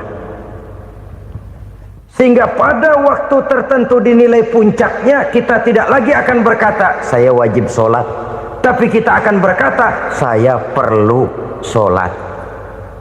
Kalau kita sudah merasakan itu adalah keperluan kita, nah di sanalah kita baru akan merasakan ruginya kalau hal itu tidak kita laksanakan. Sepanjang kita masih berkata saya wajib sholat, kita akan lebih merasakan dia sebagai beban ketimbang sebagai keperluan. Yang jelas Allah tidak memerlukan ibadah yang kita laksanakan ini. Dengan kata lain, andai kata satu dunia penuh ini orang tidak ada yang sholat satu pun, Allah tidak akan turun dari jabatan Tuhan. Jangan lalu berpikir kalau kita ngambek se-RW kagak sembahyang Tuhan tekor kali ini ya. Tentu tidak. Itu perlunya kita, bukan perlunya Allah. Dan pada induknya kita akan berkata saya perlu agama. Kalau secara induk kita sudah memerlukan agama, maka konsep-konsep yang ada di dalam ajaran agama itu pun adalah juga merupakan keperluan kita. Baik dia bernama sholat, baik dia bernama puasa, baik dia bernama zakat, baik dia bernama haji, seluruhnya adalah keperluan kita. Dan sesuatu yang kita perlukan apabila tidak kita laksanakan akan melahirkan kerugian di dalam kehidupan. Jangan heran kalau kita membaca riwayat perjalanan hidup para salafus soleh, orang-orang soleh. Ada yang tahajud sampai 100 rakaat, ada yang sholat malam kakinya sampai bengkak. Kita sekalinya bengkak biri-biri. Ada yang sholat membaca surah dalam Al-Quran sampai khotam Quran. Kok mau? Mereka sudah merasakan itu keperluan. Itu saja soalnya. Satu saat pun jikalau kita merasa bahwa itu keperluan saya, kita pun akan melaksanakan seperti itu. Keperluan saya dalam kehidupan. Inilah yang kedua. Yang ketiga, orang bertakwa yang akan meraih kemenangan itu, wa mimma razaqnahum yunfikun. Mereka membelanjakan sebagian daripada rezeki yang diberikan Allah kepada mereka. Mereka infakkan di jalan Allah. Ada satu dialog menarik. Satu hari seorang anak muda bertemu dengan seorang kakek-kakek yang sudah dikenalnya baik. Bertanyalah anak muda ini, "Kek, umur kakek berapa tahun?" 15 tahun, kata si kakek. Anak kakek berapa orang? 1. Harta kakek berapa banyak? 15 juta. Si anak muda ini bengong, lalu protes, "Kok kakek bohongin saya?" "Kenapa?" "Saya tahu umur kakek 70 tahun. Kenapa ngaku 15? Saya tahu anak kakek 5. Kenapa bilang 1? Saya tahu kakek miliuner, miliaran uang kakek. Kenapa ngaku cuma 15 juta? Begini, kata si kakek tadi. Benar, umur saya 70 tahun. Tapi dari umur yang 70 tahun itu baru 15 tahun terakhir ini saya merasakan ibadah kepada Allah. Meninggalkan maksiat, jauh dari segala macam munkarat. Maka yang 15 tahun inilah yang benar-benar saya rasakan sebagai umur saya. Benar anak saya 5, tapi yang 4 susah diatur. Cuman 1 rasanya nih yang bakal jadi si buah hati belahan jantung pelanjut cerita penerus sejarah. Cuma 1 ini yang saya harapkan yang akan jadi anak soleh, yang akan membuat saya menerima pensiunan pahala. Kalau yang 4 apek dah, nggak ada harapan. Yang satu nyekek botol melulu. Oh begitu, iya. Lalu kenapa kakek bilang harta kakek cuma 15 juta padahal saya tahu kakek uangnya miliaran, depositonya banyak? Ya karena 15 juta itulah yang saya ingat yang pernah saya belanjakan di jalan Allah. Saya merasa itulah harta saya yang sebenarnya. Yang miliaran yang saya simpan di bank kelak kalau satu saat saya mati akan jadi rebutan di antara anak-anak saya. Iya kalau anak saya soleh kayak yang satu ini. Kalau yang 4 tadi udah tulen dia bakal berantem dah berebut tuh.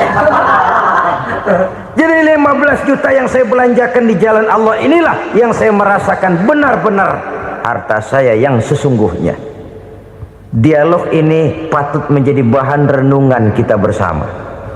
Diberikan kita umur 40, 50, 60, 70, 80. Berapa tahun dari umur yang diberikan itu yang jalan mulus, yang kita gunakan untuk melaksanakan ibadah? Banyak harta kita simpan di bank, di lemari, di dompet, di tas. Tapi berapa yang sudah kita depositokan di jalan Allah yang akan menemani kita di hari kita kembali nanti? Maka orang bertakwa yang akan meraih kemenangan, wa mimma razaqnahum yunfikun, mereka membelanjakan sebagian dari rezeki yang diberikan Allah di jalan Allah subhanahu wa ta'ala. Ma'asyiral muslimin rahimakumullah. Zahirnya memang kita memberikan kepada orang lain, tapi hakikatnya kita menyimpan untuk diri kita sendiri. Kita memberikan kepada yatim piatu 25.000. Zahirnya kita memberikan si yatim, hakikatnya kan kita cuma nyimpan. Saya berikan, titip kepadamu, ini untuk saya di akhirat. Kau boleh belikan baju, kau boleh belikan untukmu makan, kau boleh bayarkan sekolahmu. Ini untuk saya. Hakikatnya kita nyumbang masjid 1 juta, zahirnya kita berikan kepada panitia masjid, tapi hakikatnya kan cuma titip 1 juta ya untuk saya di alam kubur nanti. Silahkan kau boleh belikan semen, ini uang, belikan besi, belikan pasir. Saya cuma sekedar titip untuk kepentingan saya. Hakikatnya kita cuma sekedar menitip. Sebagaimanapun pada hakikatnya, apapun yang kita miliki dalam kehidupan kan cuma sekedar hak guna pakai, bukan hak milik mutlak. Harta kita, rumah kita, kendaraan kita, kebun kita, pabrik kita, hak guna pakai saja. Hak milik mutlak cuma untuk Allah subhanahu wa ta'ala. Saudara-saudara kaum muslimin rahimakumullah, ini yang ketiga. Kemudian yang keempat, orang-orang bertakwa yang akan meraih kemenangan, allazina yu'minuna bima unzila ilaika, mereka yang beriman, mereka yang percaya kepada apa yang telah diturunkan kepadamu Muhammad, ay Al-Quran, yakni Al-Quranul Karim. Setelah percaya kepada yang gaib, mendirikan solat, kemudian menginfakkan sebagian dari rezeki yang diberikan Allah, mereka juga lalu percaya kepada yang diturunkan terhadap Nabi, yaitu tidak lain Al-Quranul Karim. Sekali lagi di sini, percaya bukan hanya sekedar percaya saja, tetapi percaya lalu menjadikan Al-Quran itu sebagai pedoman hidup. Sebab memang Al-Quran itu adalah GBHM, garis-garis besar haluan muslim. Apa yang harus kita lakukan, apa yang harus tidak kita lakukan, bagaimana mestinya kita bertingkah laku dan berbuat, seluruhnya tercantum di dalam Al-Quranul Karim. Itu sebabnya ketika satu hari Aisyah ditanya bagaimana akhlak Rasul, beliau menjawab, kana Rasulullah sallallahu alaihi wasallam khuluquhul Quran. Akhlak daripada Rasulullah tidak lain adalah Al-Quran.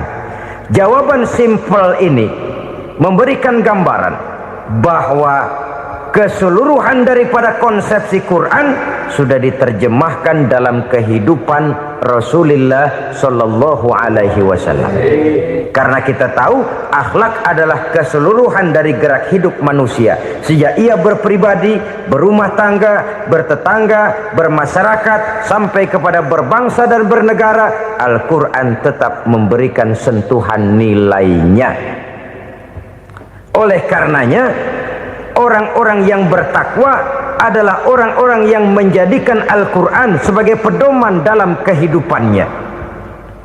Dan kita yakini Al-Quran diturunkan kepada Nabi Muhammad bukan merupakan produk Nabi Muhammad.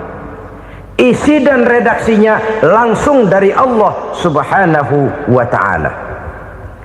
Kemudian cirinya yang kelima, orang bertakwa yang akan meraih kemenangan itu, wa ma unzila min qablika. Tidak hanya sekedar percaya kepada yang diturunkan terhadap Nabi Muhammad yaitu Al-Quran, mereka juga percaya kepada apa yang pernah diturunkan kepada para nabi, kepada para rasul sebelum Nabi Muhammad. Percaya kepada adanya suhuf, percaya kepada adanya Taurat, percaya kepada adanya Injil, percaya bahwa Allah dahulunya sudah menurunkan Taurat kepada Musa, percaya bahwa Allah sudah menurunkan Injil kepada Isa, percaya Injil ada, Taurat ada, diturunkan Allah untuk Isa dan Musa, tetapi tidak wajib mengamalkannya karena kita sudah diberikan Al-Quranul Karim. Ini yang perlu saya garis bawahi. Kita percaya Allah telah menurunkan Injil dahulu kepada Isa. Kita percaya bahwa Allah telah menurunkan Taurat dahulunya kepada Nabi Musa. Kadang-kadang ini dijadikan dalih, dikacaukan pengertiannya. Quran saja mengajarkan bahwa orang yang bertakwa harus percaya kepada Injil, maka pakailah Injil. Apalagi kalau ayat sebelumnya ditilap, dihapus, dihilangkan, Injilnya yang ditekankan, maka akan terjadilah penekanan yang salah arah. Karena salah arah akhirnya bisa merusak dan menghancurkan akidah.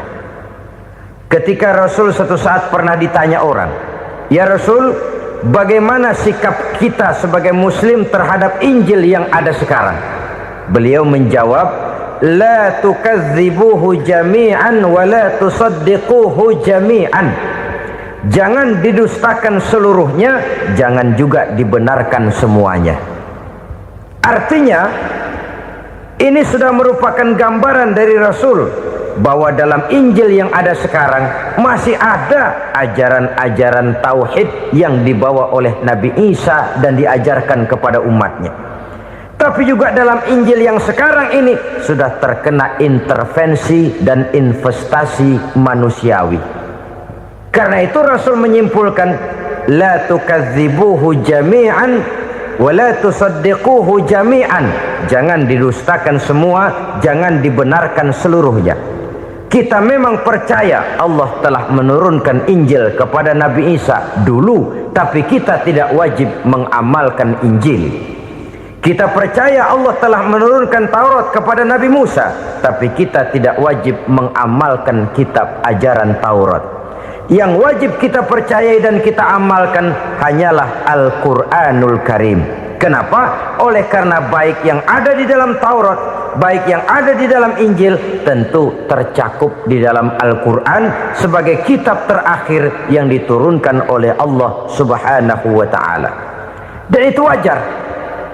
Kalau seorang pejabat mau mengeluarkan satu keputusan baru, tentu dia harus meninjau keputusan-keputusan lama.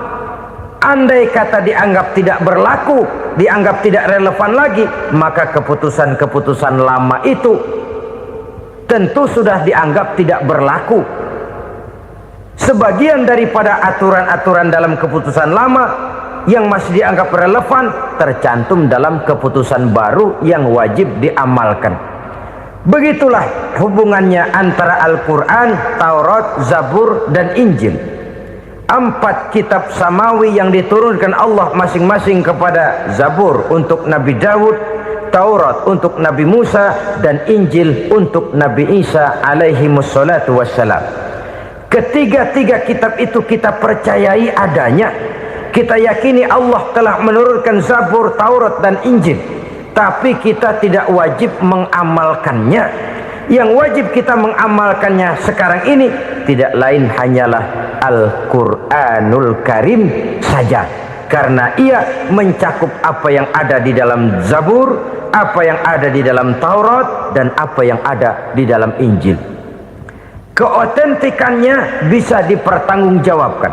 Ya, tapi kan Nabi Muhammad sudah mati 14 abad yang lalu, dan di zaman beliau Al-Quran kan belum dikodifikasikan, belum ditulis. Bagaimana keotentikannya bisa dipertanggungjawabkan? Mudah saja. Allah berjanji, inna nahnu nazzalna dzikra wa inna lahu lahafizun. Kami yang menurunkan Al-Quran dan kami yang akan menjaga dan memeliharanya. Allah turunkan Quran, Allah menjaganya. Bagaimana cara Allah menjaga Al-Quran itu? Banyaknya orang-orang yang hafaz Al-Quran. Hafaz Al-Quran 30 juz, 114 surah, 6.666 ayat. Sehingga jangankan satu kata, jangankan satu ayat, satu kalimat saja berubah sudah akan timbul reaksi dan mudah dimengerti. Kenapa? Banyak orang-orang yang hafaz Al-Quran. Sedangkan pada setiap akhir tahun biasanya malaikat Jibril selalu mengadakan checking terhadap ayat-ayat yang diturunkan pada waktu itu. Di zaman Nabi sendiri sudah ada usaha kodifikasi. Dan yang lebih luar biasa lagi, sampai hari ini tidak seorang pun mampu membuat satu ayat saja semacam Al-Quran. Ke bahasa manapun dia diterjemahkan, naskah aslinya tetap ikut, rujukan dasarnya tetap ada. Berdasarkan itu maka tidak mungkin terjadi penyelewengan terhadap atau pemalsuan terhadap ayat-ayat Al-Quranul Karim. Kesuciannya, keotentikannya, kemurniannya bisa dipertanggungjawabkan. Ma'asyiral muslimin rahimakumullah. Oleh karenanya, konsepsi dasar daripada ajaran Islam ini memang tidak lain adalah Al-Quran dan Sunnah. Isi daripada agama Islam yang merupakan iman, Islam dan ihsan, konsepsi dasarnya tidak lain adalah Al-Quran dan Sunnah Rasulullah Sallallahu Alaihi Wasallam. Maka yang kita perlukan sekarang ini adalah terjemahan Al-Quran di dalam kehidupan kita. Dengan demikian, maka gaya kehidupan yang lebih Qurani itulah yang kita dambakan. Kita perlu memang terjemahan Quran dalam bahasa Inggris, dalam bahasa Belanda, dalam bahasa Jepang, tapi yang lebih kita perlukan adalah terjemahan Quran di dalam kehidupan kita. Konsekuen, tidak memanipulasi, ringan sama kita jinjing, berat sama kita pikul. Jangan kalau lempengan ayat Quran tuh kira-kira enak diamalin, keras teriakan kita. Giliran kira-kira ayat Quran itu mukul kepala kita sendiri, diam kita. Itu ciri yang pernah disindir Allah dalam awal-awal Baqarah juga. Ciri beragamanya orang yang munafik. Kullama adha'a lahum masyawfih, kata Allah. Wa iza azlama alaihim qamu. Apabila terang mereka jalan, apabila gelap mereka berhenti. Artinya, kalau kira-kira di Islam nguntungin, rame-rame pada teriak Islam. Tapi ketika diminta untuk berjuang, ketika dituntut untuk berkorban, rame-rame mengundurkan diri. Nasib agama tidak ubahnya seperti daun pisang yang dikait orang di tepi jalan lantaran tak berpayung di ketika hari hujan. Manakala hujan usailah sudah, daun itu pun dicampakkan di tepi jalan, diinjak pula orang nan lalu. Artinya orang menjadikan agama cuma sebagai lipstick, decoration only, tidak konsekuen. Hanya pada saat-saat kelihatannya Islam membawa keuntungan, rame-rame orang teriak-teriak tentang Islam. Tapi jikalau diminta berjuang, jikalau dituntut untuk berkorban, biasanya rame-rame juga mengundurkan diri. Jangan heran kalau mayoritas hitungan kita, tapi minoritas peranan kita. Kuantitas kita dalam jumlah, tapi dalam kualitas kita lebih sering jadi penonton daripada jadi pemain. Padahal itu sangat tidak boleh terjadi. Umat Islam di Indonesia harus bangkit. Umat Islam di Indonesia harus sadar akan keberadaannya. Tidak boleh hanya jadi penonton berpangku tangan, karena memang agama kita juga mengajarkan untuk konsekuen di dalam menjabarkan ajaran-ajaran daripada agama kita. Kita sering jatuh menjadi umat yang lemah oleh karena kita ini tidak pandai menggalang kebersamaan yang diakibatkan tidak konsekuennya kita. Diistilahkan bahwa umat Islam di dalam menggalang kebersamaannya itu harus seperti orang main sepak bola. Saudara-saudara kan tahu orang main sepak bola itu. Orang main sepak bola, kalau pertandingan belum dimulai sih silakan saja kumpul di luar lapangan, atur strategi yang baik. Tapi kalau pertandingan sudah dimulai, turun ke lapangan hijau, jangan kumpul terus. Ada sepak bola gotong royong, mundur-mundur rame-rame, depan ke depan kumpul melulu mainnya. Kalah. Orang main sepak bola itu ya harus ada penyerang tengah, harus ada penjaga gawang, harus ada strikernya, harus ada kiri luarnya, kanan dalamnya yang jadi backnya. Posisi boleh bermacam-macam, tapi yang penting saling ngoper untuk menggolkan gawang lawan. Begitulah umat Islam ini. Boleh ada yang jadi pejabat, boleh ada yang jadi pengusaha, boleh ada yang jadi petani, silakan ada yang jadi seniman, ada yang jadi penyair, ada yang jadi artis sekalipun. Tapi kalau sudah berhasil menguasai bola, jangan lupa operannya. Operan itu yang langka. Kita ini muslim kadang-kadang kalau sudah memegang menguasai bola, kalau belum mau mampus, belum mau ngoper. Nanti kalau sudah nggak punya bola, baru mau ngoper. Kalau sudah dengar-dengar mau dekat pensiun, baru mau jihad, baru mau berjuang, baru mau ngurus pesantren. Tanda tangan sudah tidak laku, memo sudah tidak dihargai, baru mau berjuang. Kemarin kemana mas? Kita tidak pandai memanfaatkan posisi. Dengan kata lain, kalau kembali kepada persoalan kita, konsekuensi kita terhadap agama yang kita anut ini belum ideal. Kita masih lebih sering berislam ini pada saat-saat yang menurut perhitungan kita membawa keuntungan. Tapi kalau diminta berjuang, dituntut berkorban, yang itu pun hakikatnya adalah untuk kepentingan kita juga. Allah tidak pernah menuntut kita untuk jihad bagi kepentingan Allah, itu tidak.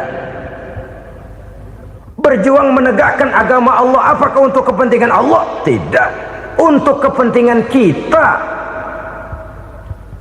Sebab nilai-nilai jihad itu pada akhirnya akan membawa kita kepada satu kebahagiaan. Setidaknya kalau tidak di dunia, tentu di akhirat sebagai syahid. Oleh karena itu, pada bagian akhir ini saya ingin mengajak, marilah kita konsekuen. Sekali kita berkitabkan Al-Quranul Karim, mari dia kita jadikan pedoman. Jangan cuma kita jadikan sebagai penghias dinding, pelengkap rumah, bahwa di rumah kita ada Al-Quran, tapi yang baca kecoa. Habis pada bolong tuh Quran. Yang penting kan punya Quran. Ditaruh di pintu rumah, biar apa? Biar kuntilanak kagak masuk katanya. Ya apa itu nasib Quran, cuma kerjanya jaga pintu, ngusir kuntilanak, ngusir memedi. Bagaimana kita hidup menurut tuntunan Al-Quran? Kadang-kadang tidak pernah menjadi masalah bagi kita. Maka bagaimanakah Al-Quran akan mungkin membawa keberkahan dalam hidup kalau ajarannya kita injak-injak dalam keseharian kita? Mewujudkan gaya hidup yang lebih Qurani, itulah yang akan kita rintis di dalam kehidupan kita, bertahap, step by step, menurut kemampuan yang ada pada kita. Jika jalan ini tidak bisa kita selesaikan, percayalah akan ada generasi penerus yang akan melanjutkan usaha dan cita-cita mulia itu. Jadi percaya kepada Taurat, percaya kepada Injil, sekedar percaya Allah dahulunya sudah menurunkan itu, tapi kita tidak wajib mengamalkannya. Kenapa? Generasi Injil masa berlakunya sudah kedaluarsa. Taurat masa berlakunya sudah kedaluarsa. Injil pernah berlaku untuk orang Nasrani di zaman Nabi Isa. Taurat pernah berlaku untuk orang Yahudi di zaman Nabi Musa. Setelah generasinya berlalu, datang Rasul penutup yang membawa Al-Quranul Karim, maka Al-Quran itulah yang berlaku menjadi pedoman sampai hari akhir nanti. Jangan jauh dari Al-Quran, karena apabila ini kita lakukan, maka kita akan kembali kepada satu gaya hidup yang jauh dari tuntunan agama, dan itu artinya kita akan semakin jauh untuk meraih kemenangan. Saudara-saudara kaum muslimin rahimakumullah, yang keenam, yang terakhir, orang-orang bertakwa yang akan meraih kemenangan itu wabil akhirati hum yuqinun. Mereka percaya, mereka yakin seyakin-yakinnya akan adanya hari akhir, di mana seseorang akan mempertanggungjawabkan seluruh perbuatannya di dalam hidup ini, dan tidak ada satu perbuatan yang bagaimana kecilnya sekalipun yang tersembunyi dalam pandangan manusia yang tidak akan dibukakan persoalannya di mahkamah Qadi Rabbul Jalil di akhirat nanti. Itulah sebabnya maka percaya kepada akhirat disebut secara khusus, padahal di awal tadi sudah dijelaskan yu'minuna bil ghaib, percaya kepada alam gaib, dan alam gaib ini termasuk akhirat. Kenapa pada bagian akhir disebut lagi akhirat? Karena ternyata bahwa kepercayaan kepada adanya akhirat merupakan induk dari kepercayaan terhadap adanya malaikat, setan, jin, dan lain sebagainya, dan akan lebih memberikan sugesti dalam kehidupan manusia untuk meluruskan gerak hidupnya. Jikalau satu saat tergerak hati akan berbuat kejahatan, ingin mencuri, sadarlah, awas ada akhirat.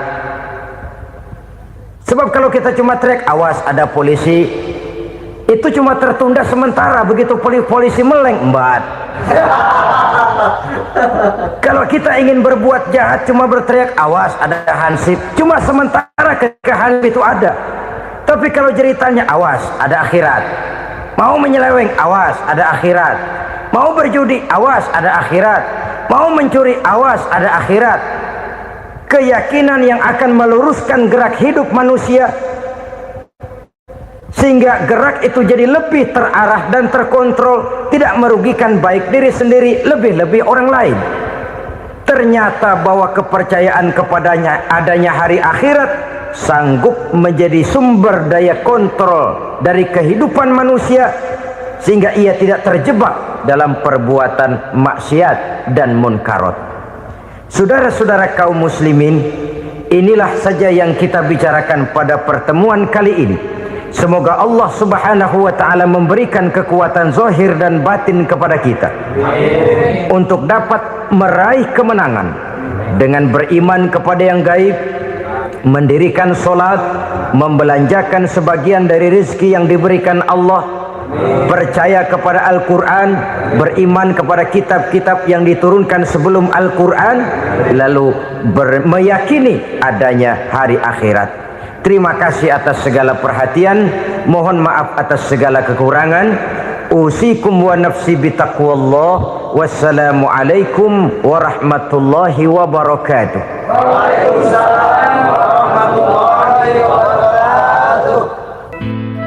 Alhamdulillah, semoga ceramah ini menjadi pengingat dan sumber keberkahan bagi kita semua. Dukung terus dakwah ini dengan subscribe, like, dan share channel ngaji di Teras Online.